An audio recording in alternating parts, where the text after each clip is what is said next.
Olá, boa tarde a todos. Prazer, eu sou o Danilo Fariello, jornalista, consultor de comunicação. A gente está realizando aqui hoje, boa tarde, acabou de virar meio-dia, pontualmente estamos começando o nosso primeiro webinar da Morfo, realizado aqui em solo brasileiro, mais brasileiro do que nunca. Vocês vão ver aqui, a gente tem conexões em Espírito Santo, São Paulo, Rio, Minas. Estão aqui os nossos debatedores presentes. A gente vai debater aqui, hoje é um webinar sobre o atual cenário de reflorestamento na mineração brasileira e as abordagens inovadoras que estão sendo desenvolvidas aqui para lidar com esse desafio. É um desafio que todas as mineradoras enfrentam, essas necessidades regulatórias e socioambientais de reflorestamento. Então, enfim, você que está aqui com a gente, se você acompanha temas de mineração, reflorestamento, tecnologia, geologia, biologia, fica aqui com a gente. A gente tem mais de 500 cadastrados para assistir esse webinar. Um prazer, obrigado, bem-vindos a todos que estão aqui. Eu vou começar em instantes. Todos saibam que aqui no Zoom vocês podem mandar perguntas para qualquer um dos nossos participantes. A gente vai debater aqui, eu vou conversar com eles um pouco sobre os desafios do setor. Ao longo desse tempo todo, vocês podem ir enviando as perguntas e eu vou colocando aqui conforme a gente evoluir nesse debate. Então, eu queria inicialmente aqui apresentar os nossos participantes. Nós temos aqui a Thaisa Bissacô, Thaisa, gerente regional do meio ambiente da Alcoa. Ela vai trazer aqui para a gente um olhar um pouco mais executivo sobre esse processo de reflorestamento na mineração. Temos aqui, pela Vale, o Diego Balestrin, doutor em ciência florestal, especialista em recuperação de áreas degradadas. Ele tem aí as suas experiências, as suas pesquisas nesse processo aí de reflorestamento, falando do Espírito Santo, né? O Diego, a Thaisa está em São Paulo, e diretamente de Minas, o Igor Assis vai falar aqui. Ele é o nosso especialista acadêmico aqui, ele é professor da Universidade Federal de Viçosa e ele é especialista em solos e nutrição de plantas. Temos aqui também com a gente o Gregory Metri, que é o CEO da Morfo aqui no Brasil, representante aí dessas soluções inovadoras que a gente tem para o reflorestamento e mineração no Brasil. O Gregory falando do Rio. Então, gente, queria começar aqui até colocando uma pergunta para o Gregory. Primeiro, Gregory, obrigado, prazer por estar aqui com a gente.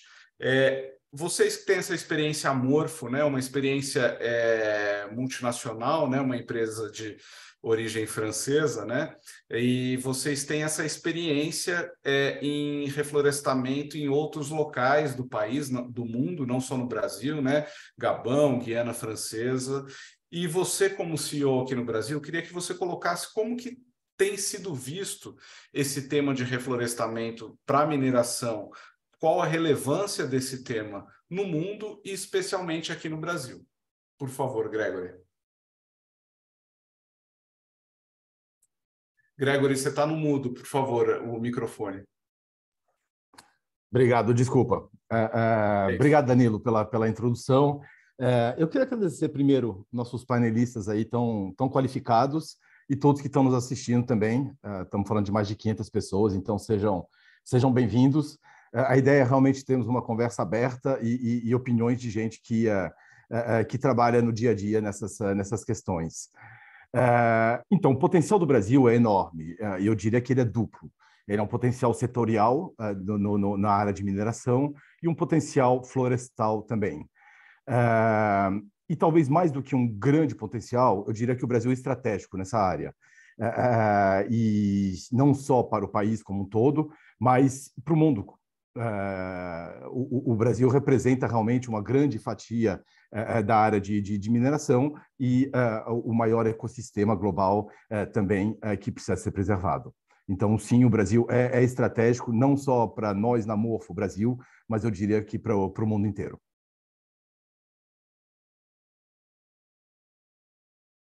É Agora você que fui está eu no que não mute vi o agora. microfone. Obrigado, Gregory. Então, vamos aqui avançar para os nossos especialistas. Queria começar com o Igor, aqui da Universidade Federal de Viçosa. Igor, a academia, como tem visto esse processo de reflorestamento e mineração? O que a gente tem aí, digamos, de estado da arte da tecnologia e o que a gente tem de desafios aí futuros que podem ser resolvidos com pesquisa e inovação aí atualmente? Obrigado, Danilo. Boa tarde a todos. Obrigado a Morfo Brasil pelo convite. É um prazer estar aqui e falar sobre esse tema, que é um tema que a gente gosta muito e vem estudando, né, há longo tempo. A mineração, ela tem um papel extremamente importante nesse processo, porque ao mesmo tempo em que ela tem os maiores desafios, ela tem grandes desafios nessa área, né, muita coisa ainda para ser feito. Ela foi a primeira, né? Ela, pela nossa Constituição Federal de 88, foi a primeira a ser exigida, né, que fizesse recuperação das suas áreas degradadas. Então, foi a primeira a investir nisso, foi a primeira a procurar desenvolver técnicas, foi a primeira a desenvolver a área da recuperação das áreas degradadas como um todo. Ela investe em pesquisa, ela investe, né, no desenvolvimento de práticas sustentáveis. Mas a gente tem um desafio muito grande, né? Eu gosto muito de dar como exemplo que a gente tinha no passado os processos de monitoramento da recuperação, que era aquela foto do antes e depois, né? Aquela foto antes bem degradada e a foto depois tudo verde. Mas, na verdade, muitas vezes aquilo ali era só um tapete verde, que às vezes era uma monocultura, não tinha diversidade quase nenhuma. Então, a gente saiu dessa fase, né, de relatórios fotográficos para mostrar como é que é o processo de recuperação, e hoje a gente está numa fase muito mais avançada, que a gente tenta mostrar a diversidade que existe, né, as funções que estão sendo recuperadas no ambiente, ou as novas funções ecossistêmicas que estão sendo criadas naquele ambiente, né? Tem recentemente uma portaria de 2021 do Ministério da Ciência e Tecnologia que fala do monitoramento científico dos processos de recuperação ambiental, né? Então, a gente tem avançado bastante e a gente também sabe que tem um caminho grande aí a percorrer nessa área, né? Então, a gente tem muito para conversar aqui hoje sobre isso. Maravilha, Igor. Obrigado. Bom saber aí desses avanços que a gente tem vivido. Eu queria perguntar para você, Diego, enfim, você está nesse dia a dia aí da Vale, né, atuando com esse processo, isso que o Igor colocou aí, dessa necessidade de acompanhamento, de prestação de contas. Como que você vê, assim, quais são os seus maiores cuidados aí de dia a dia para fazer esse reflorestamento, para que não seja, como o Igor colocou, só aquele tapete verde? Mas, enfim, como é que você coloca essa escolha das espécies, do método de cultivo, a tecnologia que você usa para fazer isso no dia a dia? Tá, ok, obrigado, Danilo. Boa tarde a todos. Obrigado, primeiramente, aí, o time da Morfo pelo convite. Então, Danilo, essa questão aí é realmente de definição de técnicas, como que a gente vai definir o que é melhor para cada ambiente, realmente, como o Igor mesmo comentou, é complexa, porque vai depender de cada área, né? Cada área a gente tem que fazer uma preparação, tem que fazer um estudo prévio e uma definição em função de N características, tanto variáveis ecológicas, ambientais, quanto variáveis de topografia, relevo, para definir então qual melhor técnica que a gente poderia utilizar para cada situação. Então, a restauração em si, né, ela é um tema complexo, ela por si só, ela é um desafio grande, né, que a gente que trabalha diretamente com isso, né, a gente precisa ponderar todos esses elementos para daí então definir qual a melhor alternativa e técnica que é para ser utilizado em cada situação. E aí, enfim, eu como um jornalista é leigo em tudo, né? Mas, assim, descobri também, entendi que esse reflorestamento ele tem que ser feito sempre com espécies nativas, né? Então, é um cuidado que tem que ser caso a caso mesmo, porque cada lugar, Exato. vocês, por exemplo, na Vale, têm experiências em diversos lugares no país, né? Exato, exato. E daí a gente tem, por assim, a gente ter uma amplitude grande assim de atuação, então cada caso a gente busca avaliar as espécies de ocorrência da determinada região, né?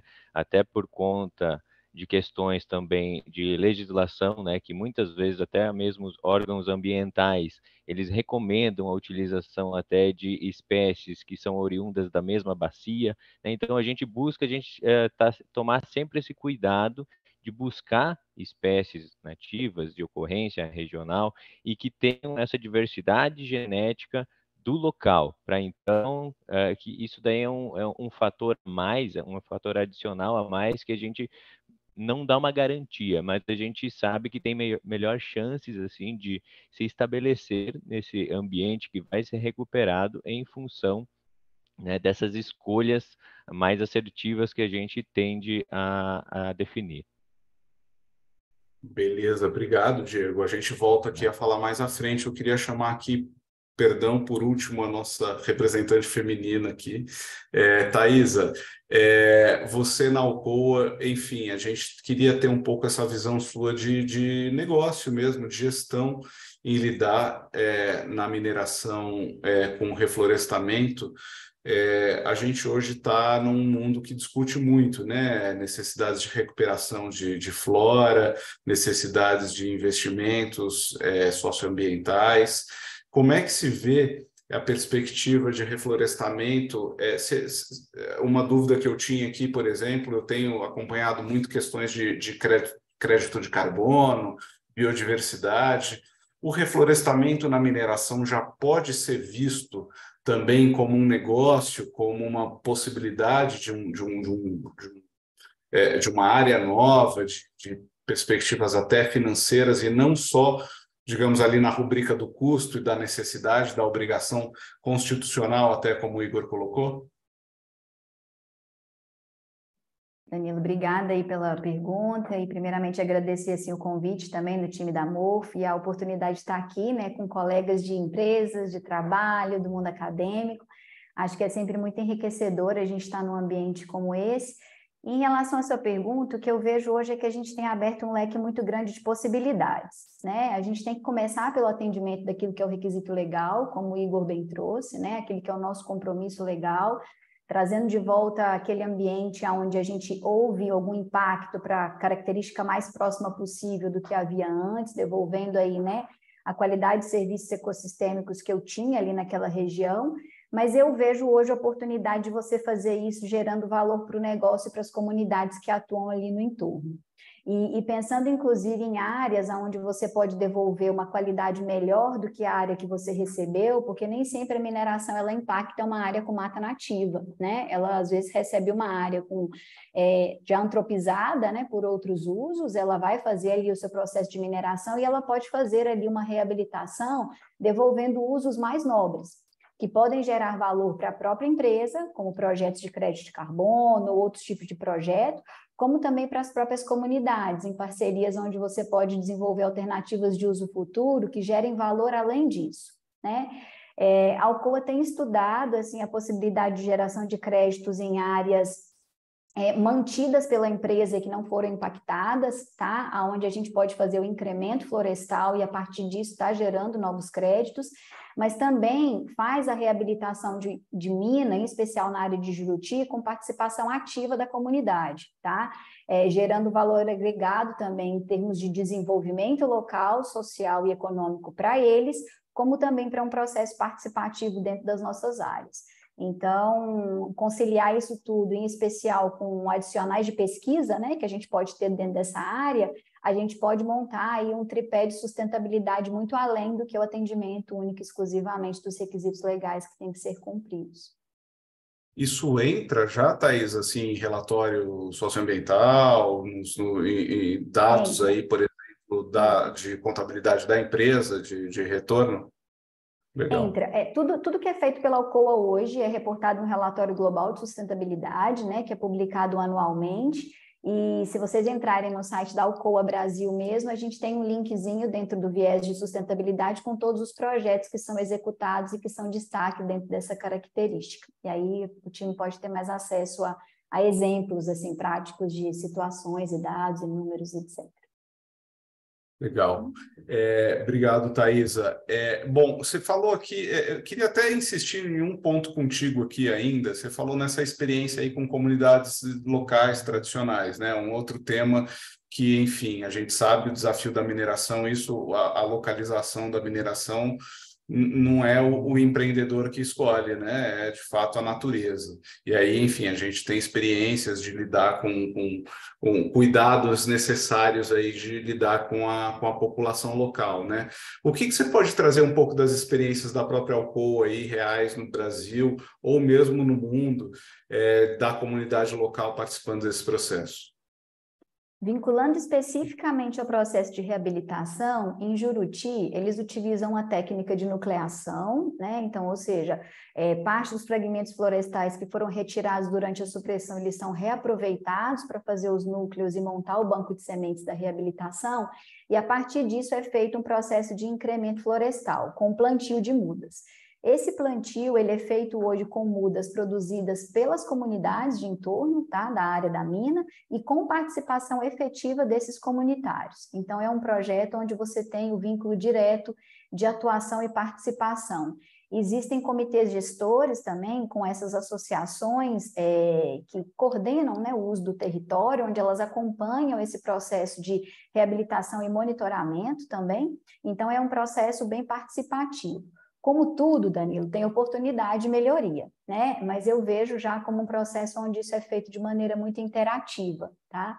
Em Poços de Caldas, o processo já é um pouco diferente, né? Poços minera áreas, em grande parte dos casos, já bastante antropizadas, e o processo de reabilitação ele é feito em comum acordo com o que o superficiário deseja. Então, eu pego uma área, ela não tem mata nativa, e eu vou devolver aquela área com as características que o superficiário acorda conosco mediante o contrato inicial de uso do território.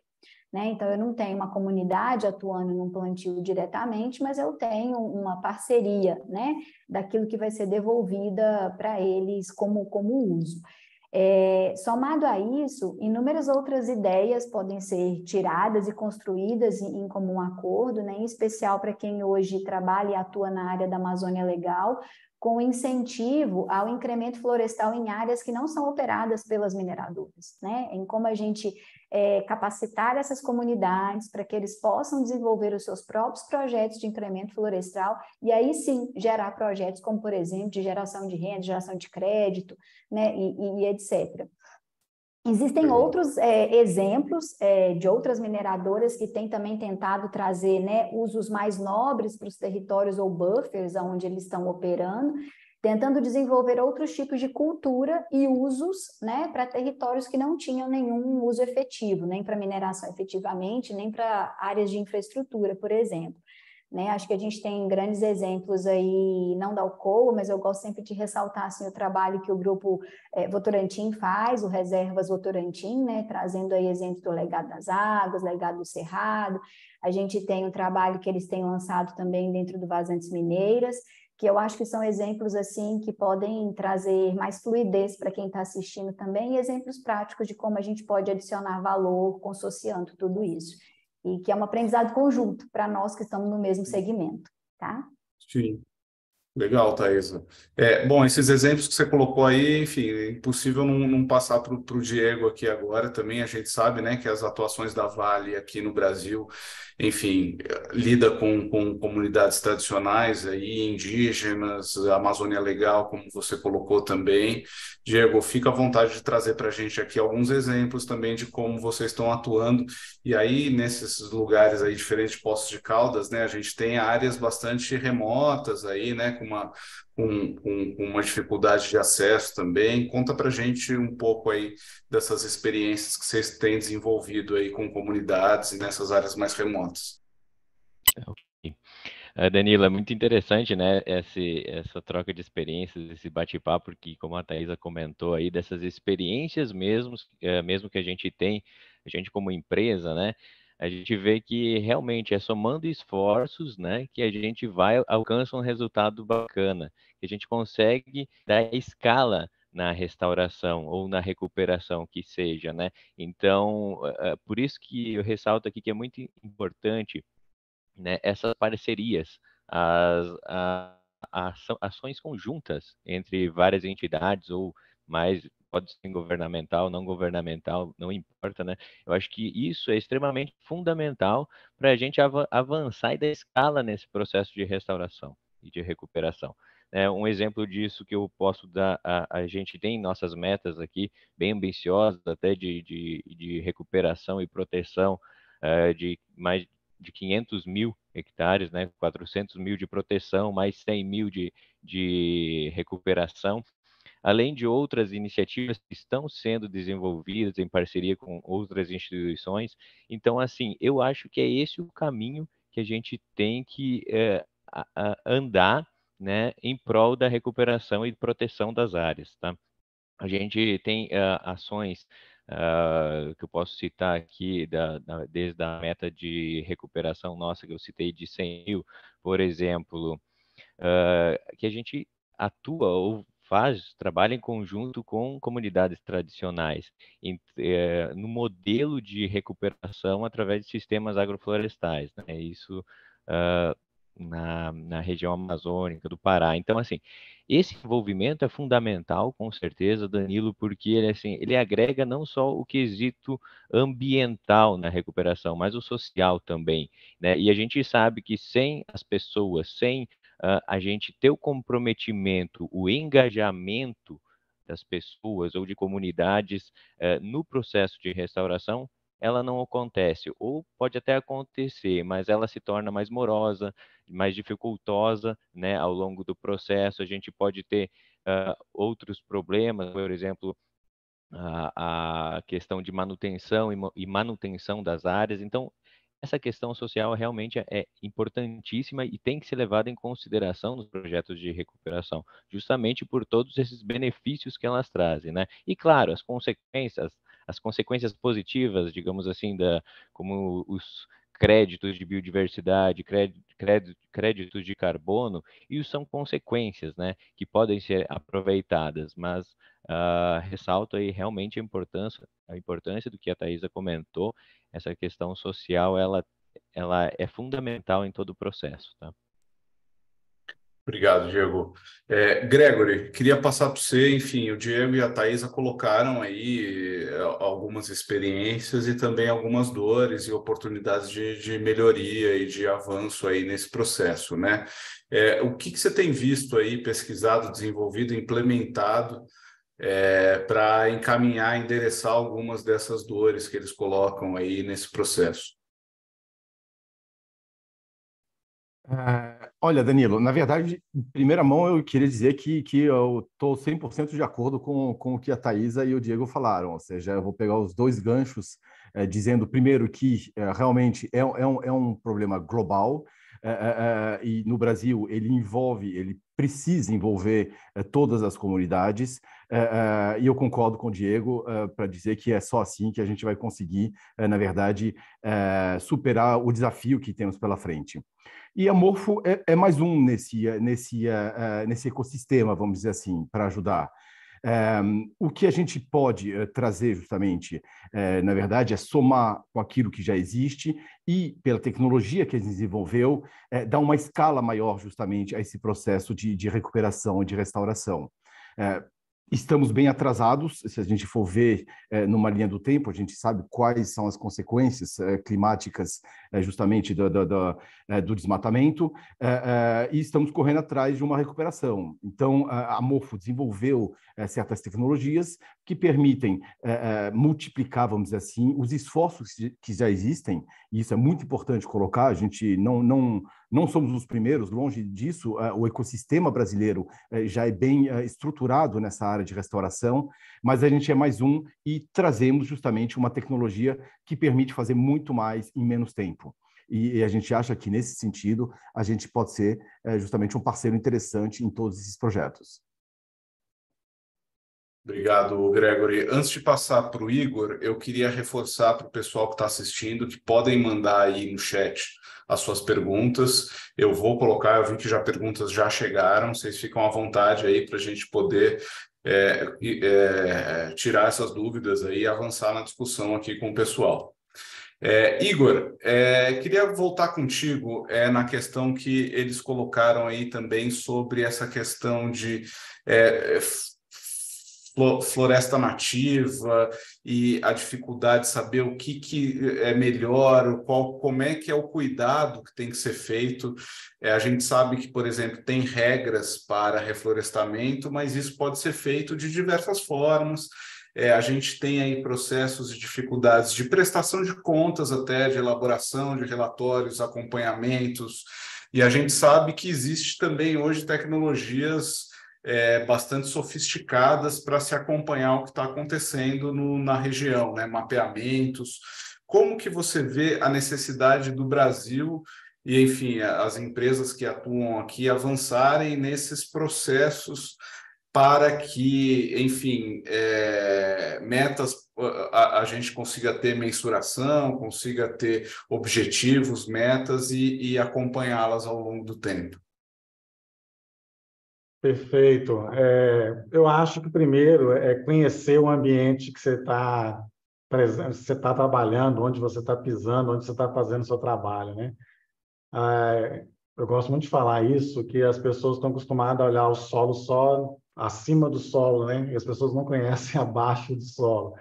E eu vejo projetos de gente querendo plantar árvore em solo que tem 5 centímetros de espessura, né? Então, você vê coisas absurdas que acontecem porque é uma falta de conhecimento do ambiente que você está presente, né? E aí, essa questão, eu acho que a gente está na década da restauração de ecossistema, né? E não é na restauração florestal, a gente está com muito mania de falar de floresta, né? E a gente tem vários ambientes que não são florestas, nunca foram florestas, a gente tem ambientes que são minerados, que são campos rupestres, que são campos de gramíneas nativas, né? E as pessoas insistem em querer plantar floresta nessas áreas, né? Então, você vê que às vezes falta o conhecimento básico do básico, que é conhecer o nosso ambiente, né? Nesse sentido, o solo tem um papel extremamente importante nesse processo, né? A recuperação de áreas degradadas é uma ciência que surge ali, principalmente dentro da engenharia florestal, né? E bastante ligado com a biologia, e voltada para a vegetação, com foco, como sempre foi, na vegetação, né? Para a maior parte das nossas áreas que a gente precisa fazer recuperação, beleza, a gente pode focar na vegetação, porque são áreas de APP e reserva legal, que a gente tem aí 21 milhões de hectares no Brasil para ser recomposto aí, né, de acordo com a mudança do Código Florestal. E a maior parte dessas áreas, o que foi feito foi a remoção da vegetação, e eu tenho lá meu solo, né, às vezes com problema, mas tem lá o solo e eu preciso voltar à vegetação. Quando a gente está em área de mineração, a situação é totalmente ao contrário. Muitas vezes o solo que existia lá não existe mais, né? Se você tem um novo substrato, uma nova condição onde a planta vai desenvolver, você espera que tenha a mesma vegetação? Não, não vai ter a mesma vegetação nunca, né? Então, isso é conhecimento fundamental, né? Que material que eu tenho para revegetar? Então, nas áreas de APP, nas áreas de reserva legal, onde não houve, né, remoção do solo, a gente vai focar, de fato, na vegetação. Onde eu tenho um novo ambiente, foi construído um novo substrato, a gente chama de tecnossolos, né? Solos produzidos por atividades industriais, né? A gente precisa conhecer muito bem esse ambiente, porque ele é o suporte da vegetação, ele que vai ditar que vegetação que vai estabelecer ali. Não somos nós que vamos falar assim, olha, vai colocar essa espécie, essa planta, é ela que vai ficar lá. Não existe isso. Então, quem trabalha com mineração sabe que a gente tem que ter um foco ali muito especial no solo, que é quem vai dar suporte a todo esse ambiente, né? E aí a gente vê isso aí claramente na indústria da mineração. Lembrando que mineração, a gente acha que mineração é algo muito pequeno, mineração é algo muito gigante. Quando a gente fala de recuperar uma área de mineração de bauxita, é completamente diferente de recuperar uma área de mineração de ferro, que é completamente diferente de recuperar uma área de mineração de ouro, né? São mundos completamente diferentes, né? E aí, voltando na discussão que estava aqui anteriormente, o engajamento, a gente está em nossas pesquisas, nossos trabalhos de campo, a gente vê isso claramente, que o engajamento é o primeiro, e a gente insiste em não não cuidar disso, né? Quero dar exemplo aqui de Mariana e Brumadinho, são grandes áreas experimentais que a gente tem aprendido muito, né, com essas áreas que têm uma relação com a mineração. É que, né, tem chegando-se a gasto de 130, 140 mil reais por hectare para fazer essa recuperação, né? Então, por quê? Porque tem a necessidade de refazer, fazer 5 vezes, 6 vezes, 7 vezes. Por quê? Porque os produtores não estão engajados, vão lá, corta a cerca, põe o animal para dentro, destrói tudo que foi feito. Então, esse engajamento ele é fundamental, né? A gente se preocupa muito, às vezes, com as técnicas, com várias outras coisas, mas se as pessoas não têm consciência da importância daquilo, né? Educação ambiental, que as empresas têm que pegar pesado nisso aí, as pessoas entenderem que aquilo ali é importante, você vai ficar refazendo as coisas N vezes. Então, eu colocaria e lembrando que esse engajamento é o princípio número 1 da Sociedade Internacional de Restauração Ecológica, né? A SERC, o mundo inteiro segue, né? A gente também segue isso aí para fazer os nossos trabalhos de recuperação. O número 1 dos princípios é o envolvimento das comunidades, né? E a gente sente isso na pele pelos custos do processo de recuperação na prática que a gente tem dentro de áreas de mineração. Em segundo lugar, eu colocaria as técnicas. A gente tem aí uma infinidade de técnicas, foi citada aí a nucleação, por exemplo. Nucleação é uma técnica excelente, mas as pessoas agora também querem colocar a nucleação em todos os lugares. Tem lugar que a nucleação não é a melhor técnica, né? Então, as técnicas viriam em segundo lugar para mim. E em terceiro, o monitoramento. O monitoramento é fundamental, é obrigatório, né? Só que foi muito negligenciado nos últimos anos. Hoje a gente tem uma forma de fazer monitoramento que a gente chama de monitoramento científico, né? Muito melhor, porque o monitoramento é que vai mostrar se você está indo para o caminho certo, se você está bem, se tem necessidade de intervenção e etc. E aí, voltando na fala lá do Diego, né, que ele falou a questão das espécies, a gente foca nas espécies nativas, né? A gente trabalha muito aqui com o IBAMA, né? E aí o IBAMA tem essa questão de que se for exótica, não pode de jeito nenhum, é só nativa, mas a gente tem que ter muito cuidado com isso. A gente tem 2 grupos que são muito distintos, espécies exóticas e espécies exóticas invasoras. As exóticas a gente pode usar e a gente precisa delas na mineração num primeiro momento, né? Elas são fundamentais porque a gente tem um material que não é solo, que não tem estrutura, que tem uma aerodibilidade muito alta, a gente precisa cobrir rapidamente esse material para depois pensar em diversidade, depois vir as espécies de diversidade, né? E aí as exóticas têm um papel importante nesse processo, só que a gente não conhece o comportamento de muitas espécies ainda, se elas são invasoras ou se não são. Então a gente precisa avançar no estudo do comportamento das espécies para saber se elas são invasoras ou não são invasoras, né? E a própria Sociedade Internacional de Restauração Ecológica, a SER, né, ela permite até 50% da área de uso de espécies exóticas, né? Então, os maiores especialistas de restauração ecológica do planeta sabem que as espécies exóticas, em determinadas situações, fazem parte do processo. Então, a gente precisa conhecer mais, né, sobre essas espécies. Então, são muitos aí os pontos importantes, né? Comentei logo no início, quando a gente estava na nossa conversa privada aqui, né, que a recuperação de áreas degradadas não existe receita, né? Cada situação é uma situação, mas existem esses pontos que são básicos, que você precisa adaptar ele para cada condição que você tem, né? Você tem que ter o trabalho de engajamento, tem que ver qual é a melhor técnica para o seu ambiente e tem que monitorar para saber se aquele ali está indo bem. E o monitoramento é o seguinte: se você usa espécies exóticas, beleza, você pode usar até 50%, mas o seu monitoramento tem que mostrar que ao longo do tempo está diminuindo a quantidade de espécies exóticas e está aumentando a quantidade de espécies nativas. Então, isso tudo a gente tem esse conhecimento, a gente precisa pôr em prática, né? Legal, Igor. Poxa, legal, bacana. Eu queria até aproveitar essa sua abordagem aí, Igor, sobre a importância do monitoramento, né? A gente tem aqui uma pergunta da Naomi Shibata também, que eu queria direcionar para o Gregory. Enfim, Gregory, eu vi alguns daqueles vídeos da Morfo, né? Da capacidade que se tem de delimitar os perímetros e colocar as espécies diferentes. Isso que o Igor colocou também das exóticas é super interessante, né? Porque eu aprendi nesse processo assim, que tem aquelas que nascem mais rápido, aquelas que geram aí a massa orgânica para depois virem as mudas, depois virem essas outras, digamos, espécies nativas. Então, a Naomi pergunta como é que é o monitoramento, quais são os indicadores acompanhados para saber se está dando certo ou não. A Maísa também, Maísa Quintiliano está assistindo a gente, também faz uma pergunta parecida. Como é que o que a gente olha nesse processo até alcançar o objetivo do reflorestamento? Ok, obrigado pelas perguntas. Eu acho que a gente olha coisas diferentes em diferentes momentos. Mas é verdade que, para nós, de uma certa maneira, o processo de restauração ele quase começa depois do plantio e não acaba no plantio. Plantar é relativamente fácil. O que é difícil, de uma certa maneira, é que aquele plantio seja assertivo e que realmente ele se transforme num ecossistema, uma floresta, um ecossistema completo. Então, é o que a gente faz, na verdade, em longo prazo e ao longo de toda a evolução, vamos dizer assim, daquela floresta plantada.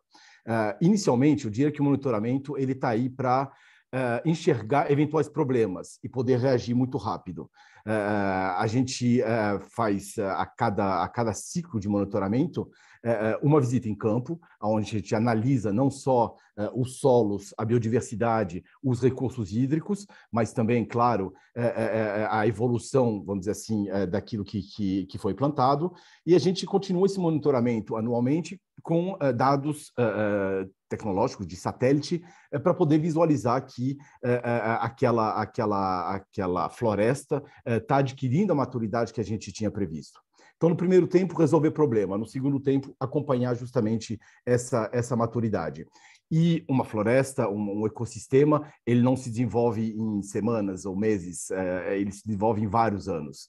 Então, é muito importante que esse monitoramento ele comece, eu diria, antes do plantio, para a gente ter o T0, saber o que a gente está enfrentando, vamos dizer assim, como desafio naquele local a ser restaurado, mas que ele se prossiga por vários anos.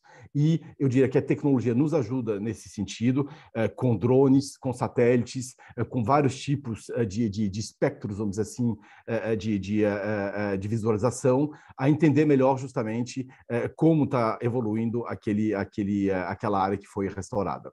Então, é um processo de longo prazo que começa antes do plantio e que continua bem depois para poder justamente avaliar a maturidade daquilo que foi feito. Diego, a Maísa aqui pergunta, assim, é a mesma pergunta para o Gregory, mas você gostaria de complementar, assim, de quais são esses, o que vai para o relatório de vocês, né? Vai diversidade de espécie, fauna, também entra solo, estatística, qual que é a estatística, material genético, o que vocês colocam aí nesse acompanhamento? Danilo, obrigado pela pergunta, tá? Então, vai depender do ambiente e qual área que a gente está atuando, né? Por exemplo, os indicadores utilizados em uma recuperação de uma área de talude de mineração vai ser totalmente diferente daquele utilizado em área de condicionantes, digamos assim, né? Então, esses indicadores vão depender do objetivo da área, de como que ela está, né?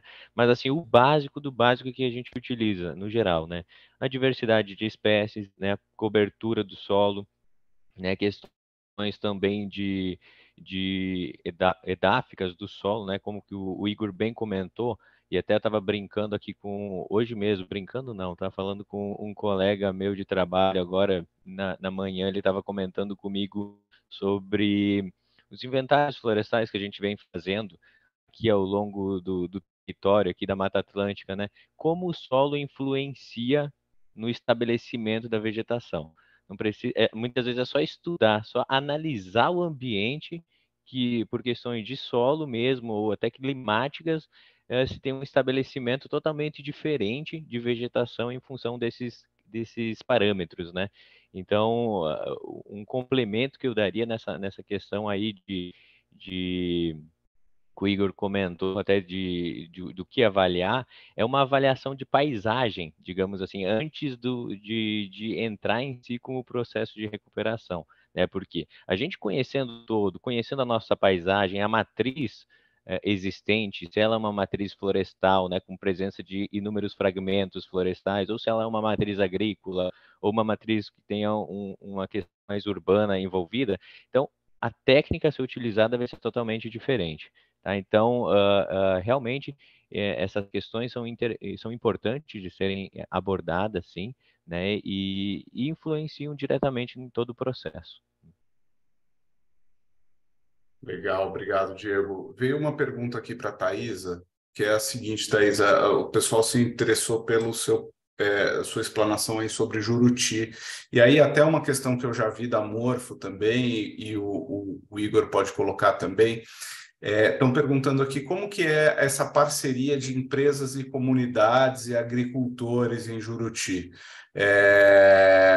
Esses agricultores que participam da produção das mudas e do plantio é por cooperativa. Eu vi já experiências de outros aí, por exemplo, parcerias com o Embrapa, parceria com comunidade local, cooperativa. A pergunta é para a Thaisa, mas em seguida, se alguém quiser complementar com alguma experiência de como esse processo é feito, com que instituições, com que parcerias, é interessante também. Thaisa. Em Juruti, especificamente, essas comunidades elas estão alocadas em associações, né? E essas associações têm as suas cooperativas. A Alcoa hoje compra a muda, tá? Dessas comunidades, mas fornece também um apoio técnico para que eles possam produzir. A Alcoa tem dois outros suportes, vamos dizer assim, para capacitações de comunidades, que são projetos subsidiados tanto pelo Instituto Alcoa quanto pela Alcoa Foundation, tá? Pelo Instituto Alcoa, projetos de desenvolvimento e capacitação para geração de renda, eles são desenvolvidos paralelo ao que são compromissos da própria operação e também podem, ao longo do ano, ter capacitado, tá? Essas comunidades para essa produção de mudas. Como também existem, não só para essas comunidades que atuam diretamente em áreas impactadas pela empresa, mas justamente o oposto, projetos que a Alcoa Foundation subsidia para desenvolvimento de conhecimento científico em áreas onde a Alcoa não tem nenhum impacto associado. Tá? Então, existem esses dois caminhos hoje, além dos próprios programas que estão acordados em compromissos de licenciamento, tá? Da própria empresa, onde essas comunidades têm os seus projetos também sendo apoiados pela empresa diretamente. Então, eu diria que a gente tem hoje esses três modais, né? Aquilo que está dentro de compromissos de licenciamento, apoio via Instituto Alcoa e apoio via Alcoa Foundation para desenvolvimento de pesquisa que não envolve áreas impactadas pela Alcoa. Tá? Com dois focos atuais hoje, biodiversidade e mudanças climáticas, tá? Para a linha Alcoa Foundation. Legal. Antes de passar para o Diego, eu queria, enfim, acrescentar um ponto mais nesse tema. Eu sei que, enfim, segurança é um tema muito caro para mineração, né? Enfim, eu já tive em alguns eventos de mineração no Brasil, fora do Brasil, e sempre me surpreende que quando eu ando com alguém de mineração no carro, o minerador é aquele cara que bota o cinto de segurança no assento de trás, né? É uma das poucas profissões assim que as pessoas ficam muito condicionadas à segurança em tudo que fazem, né? Nesse sentido, Diego, acrescentando essa questão das parcerias e dos processos, como fazer isso de uma maneira segura, né? A gente está lidando com comunidade local, a gente está lidando com agricultores, em alguns casos, no seu também, assim, áreas remotas, áreas em desnível, como fazer isso de uma maneira segura? Perfeito. Então, nesse ponto, né, e principalmente em áreas que são mais de difícil acesso, né, Danilo, esse desenvolvimento tecnológico ele é essencial, né, porque coloca em risco vidas e a nossa premissa básica, né, de qualquer instituição, né, é segurança em primeiro lugar, né? Então, assim, em áreas remotas ou áreas de taludes, até a gente vem desenvolvendo, né, e vem incentivando até o desenvolvimento de novas tecnologias ou protótipos para atuação nesses ambientes. Como, por exemplo, posso citar aqui o ano passado, a gente, em parceria com o Senai de Minas, né, a gente desenvolveu, né, está em processo ainda, né, dá para divulgar um pouco aí para vocês, mas assim a gente está desenvolvendo um protótipo de microcoveamento em taludes para realmente ou para justamente, né, no caso, remover um pouco do componente humano dessas áreas de risco, né? Ou seja, nessas áreas, o que a gente puder utilizar a tecnologia a nosso favor é muito benéfica, né? Por conta dessa insegurança ou dessa não digo nem insegurança, é dessas restrições que a gente tem nesses ambientes, né? Então, em função disso, a gente pode utilizar a tecnologia ao nosso favor para operacionalizar e automatizar, né, o processo e, é claro, possibilitando assim a recuperação desse ambiente de uma forma segura, não deixando a desejar, é claro, nas questões ecológicas e ambientais que vão ser envolvidas, né? Por exemplo, espécies que vão ser utilizadas e tudo mais, porque em cada situação a gente tem um modelo diferente que vai ser utilizado. Então, a tecnologia hoje ela é fundamental em todo esse processo, né? E a gente tem que desenvolver cada vez mais, né? Outro exemplo que eu dou aqui é a questão de silvicultura, né? Hoje a gente já tem aí o eucalipto, essa silvicultura de espécies exóticas bem desenvolvida no Brasil inteiro, no mundo inteiro, praticamente, né? Então, eu acho que a gente tem que trazer hoje em dia essa tecnologia a favor da recuperação e do uso de espécies nativas. Só assim a gente vai conseguir, novamente, salientando a minha fala inicial, dar escala em todo o processo, conseguir fazer uma recuperação de forma segura e ecologicamente, economicamente viável também. Danilo, Legal. eu queria só complementar essa questão aí da parceria Fala aí, das comunidades, né, com as empresas. Uma coisa interessante que foi muito discutido no processo de recuperação da bacia do Rio Doce, né, de Mariana, é isso aí. Como é que as comunidades podem ajudar, né, na produção de muda ou na coleta de sementes ou nos dois, né? E foi exaustivamente discutido isso, né? E existe um certo consenso de que a produção de mudas seria a melhor forma ali das comunidades participarem. A coleta de sementes é um pouco mais complicado, tá? E muitas empresas fazem isso, mas a coleta de sementes é complicado porque quando você tem uma espécie específica, para você coletar a semente dela, você precisa de ter várias matrizes diferentes, né? Para você manter a variabilidade genética daquela espécie. Então, você tem lá duas plantas só que produzem muitas sementes das pessoas, aí os coletores falam assim, eu vou coletar só nessas duas espécies, você vai perdendo variabilidade genética dentro daquela espécie. Então, essa questão de semente é algo extremamente importante, né? E aí a tendência maior é as empresas centralizarem a produção de sementes para poder ter esse cuidado de quantas matrizes são necessárias, qual é a área geográfica de coleta de sementes, você ter todo esse cuidado, e aí sim, você tem todo esse banco de sementes, você entregar essas sementes para a produção de mudas, que aí você não tem esse risco de perda de variabilidade genética dentro das espécies, né? Então, é um cuidado também que eu acho importante. É o que vocês fazem, né, Gregory? Eu ia Danilo, pegar... só no comentário Desculpa, do Igor, rapidinho, que é uma coisa muito interessante que para mim foi super novo, assim, depois que eu conheci um pouco mais a realidade de Juruti, é que essas comunidades tradicionais, elas têm um conhecimento, assim, fantástico sobre onde estão essas matrizes, como buscar essas sementes, o que eu devo, de fato, garantir que eu vou ter no meu banco para reabilitar as áreas onde eu estou, né? E isso muitas vezes eu acho que foi negligenciado, tá? No histórico, né? A gente tinha muito que só o conhecimento técnico tinha essa informação, e hoje a visão que eu tenho é que a gente tem que juntar as duas coisas. Eles têm muito conhecimento que precisa ser incorporado nos nossos estudos para que a gente prepare tudo que é necessário para ser feito e que essa reabilitação tenha sucesso, tá? Danilo, só Antes para de não passar, perder... Diego, eu sei que você quer Tá. comentar, antes de te colocar, eu vou só acrescentar mais uma questão para você mesmo. Seguinte, a gente está, enfim, com audiência aqui internacional também, a gente tem o Borge Benzani, de Moçambique, que queria que você complementasse também, ele faz uma pergunta específica do envolvimento de comunidades lá no país dele, em Moçambique especificamente, e aí queria que você complementasse a resposta da Thaisa também. Tá perfeito. Eu só queria complementar essa questão que o Igor comentou. Realmente, um dos gargalos principais, né? Não sei se todos vão concordar comigo, que é de sementes mesmo, de qualidade, né? Em diversidade para recuperação. Então, assim, o o que eu vejo, né? Outro ponto, além, né, dessa problemática que a gente tem de fomentar essa questão de rede de sementes, de coletores, para desenvolver, para buscar o que o Igor comentou, de não só uma coleta focada em uma matriz para irradiar. Além disso, eu acho interessante também a questão tecnológica que a gente estava comentando, né? Por exemplo, né, e citar um exemplo bem prático, a questão de viabilidade de sementes. Hoje a gente tem,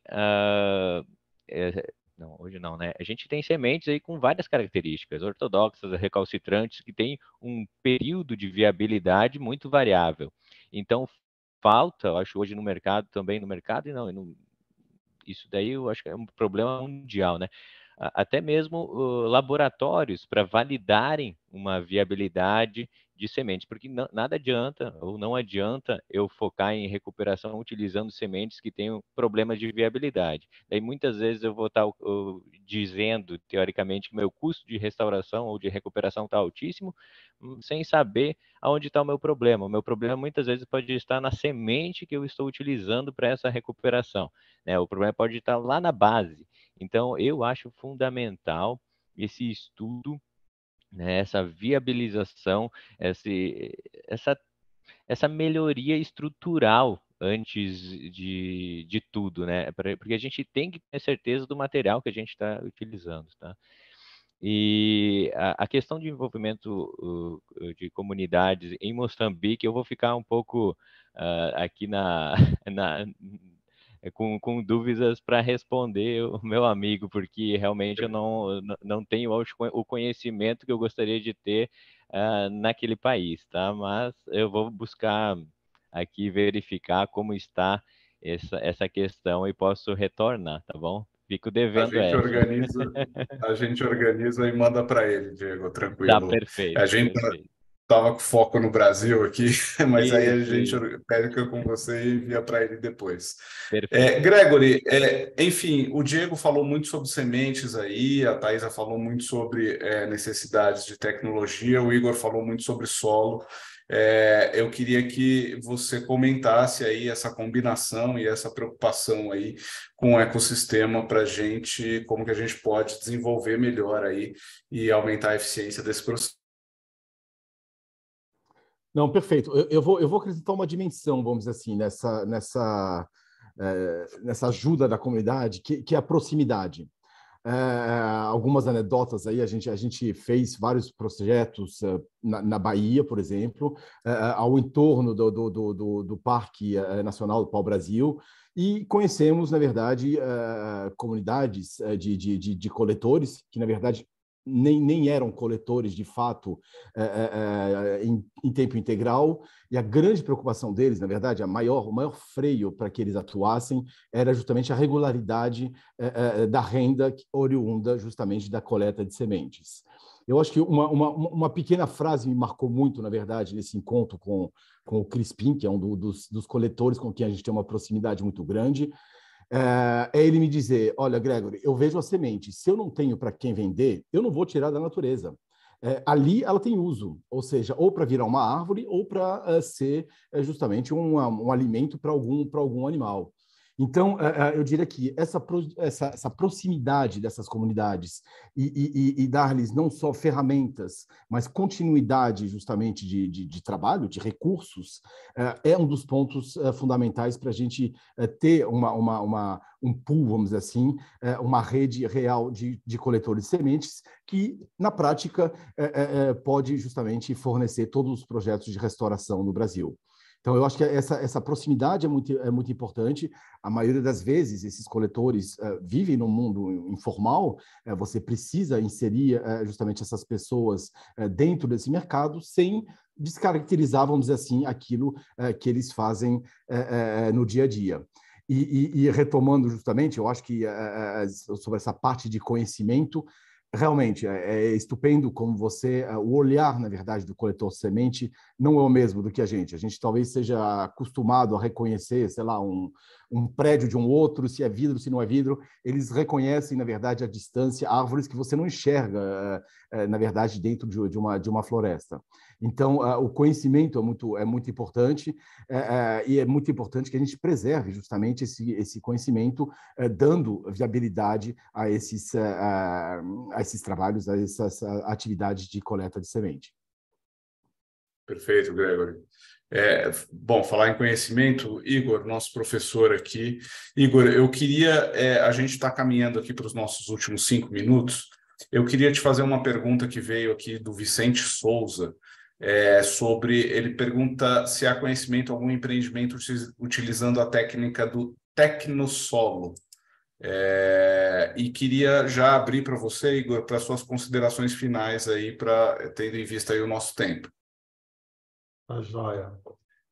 Na verdade, o tecnossolo não é uma técnica, né? Na verdade, uma vez que você desfez aquele solo, você modificou aquele solo, você tem um novo substrato, ali vai se formar um novo solo que a gente chama, quando é de atividade industrial, a gente chama de tecnossolo, né? E aí você precisa melhorar a condição desse material, desse tecnossolo, para poder estabelecer vegetação. As pessoas se preocupam só em estabelecer vegetação, mas se aquela condição ali não permite, né? Igual Rio Doce, a gente tem aí várias plantios sob rejeito. E aí fica lá replantando, morre baixa diversidade. Por quê? Porque um tecnossolo ali que não dá suporte, né? Então, precisa trabalhar também o solo, não só a vegetação, né? Então, essa é uma questão importante, né? E dentro dessa pergunta dele, ele coloca também a questão de cerrado, né? E aí, nós temos muita coisa para a Amazônia, para a Mata Atlântica e o cerrado. Cerrado é um grande desafio, tá? Cerrado, a gente vai focar não nas espécies arbóreas. As espécies arbóreas são importantes, mas a gente tem as gramíneas nativas no cerrado. E aí a recuperação de ambiente de cerrado envolve obrigatoriamente gramíneas, e a gente tem baixíssimo conhecimento sobre gramíneas. A gente tem no Brasil 2, 3 pessoas que sabem identificar as gramíneas nativas. Então, é um gargalo gigantesco, né? E aí a gente tem projetos de áreas de mineração no Cerrado que a pessoa quer plantar árvore, às vezes, num ambiente que não era florestal, né? Então, esses são as questões, né, que a gente precisa ter muito cuidado. E para finalizar, né, queria só chamar a atenção para 2 coisas, jamais para a fala final. A recuperação de áreas greladas não é só plantio, né? Às vezes é remoção de plantas, a gente não pode esquecer isso. As plantas exóticas invasoras é um dos grandes problemas da recuperação de áreas degradadas. É a segunda principal causa de perda de biodiversidade do planeta.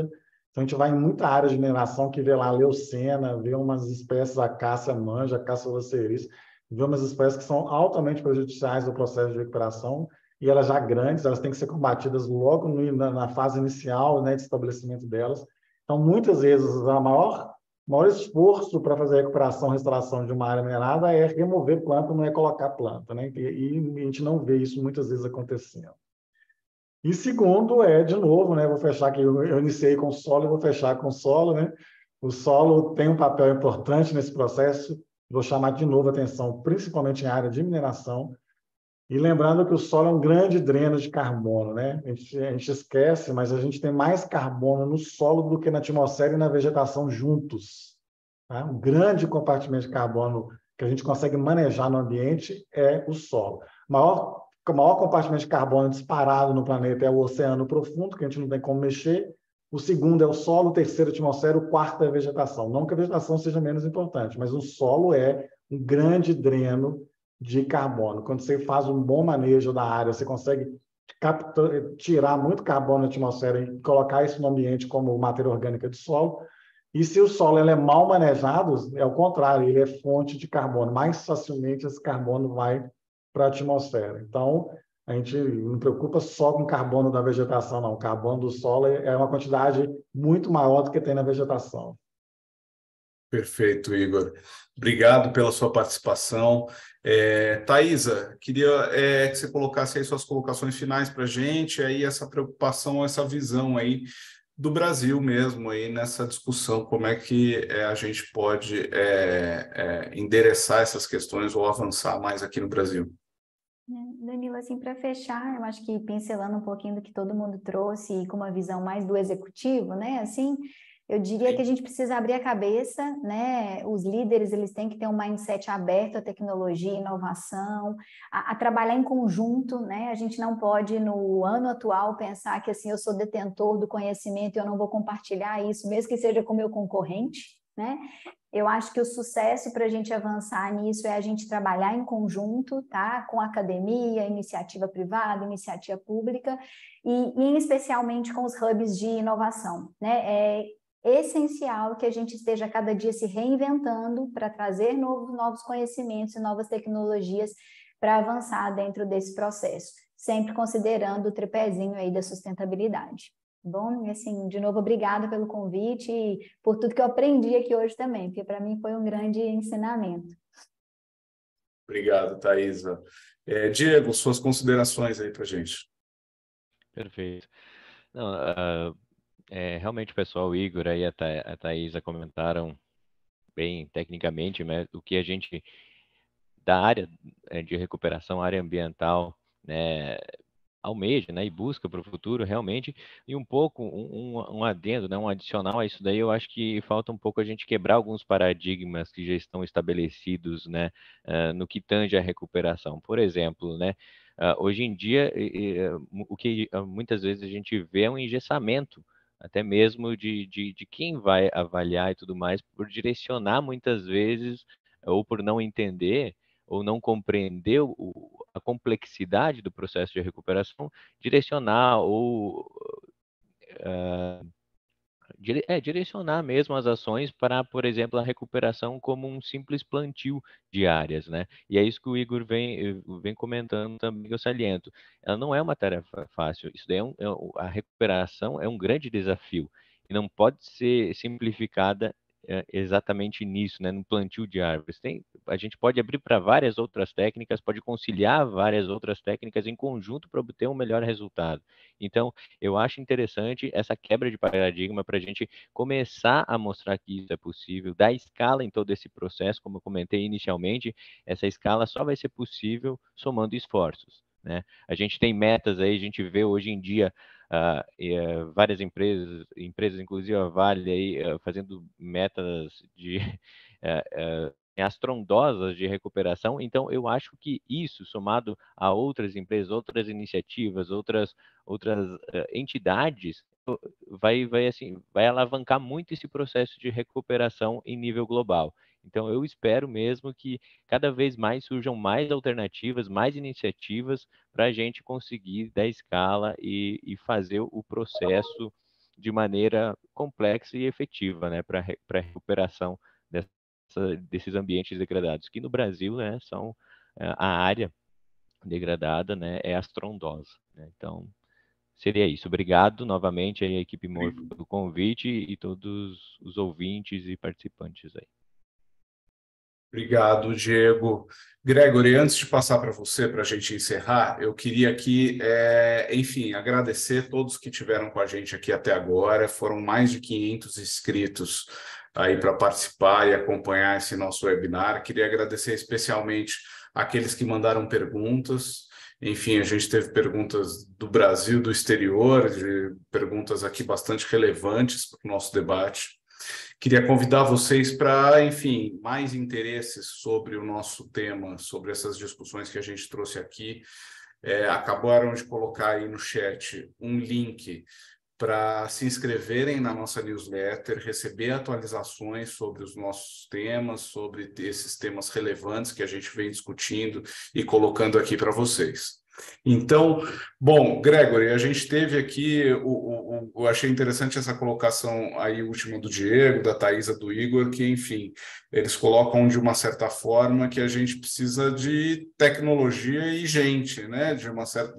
que isso é um papel aí que a gente tem que coordenar aí não só a inovação, mas também a estratégia, a gestão para que esse processo seja melhor implementado, né? Acho que é uma conclusão aqui desse nosso papo.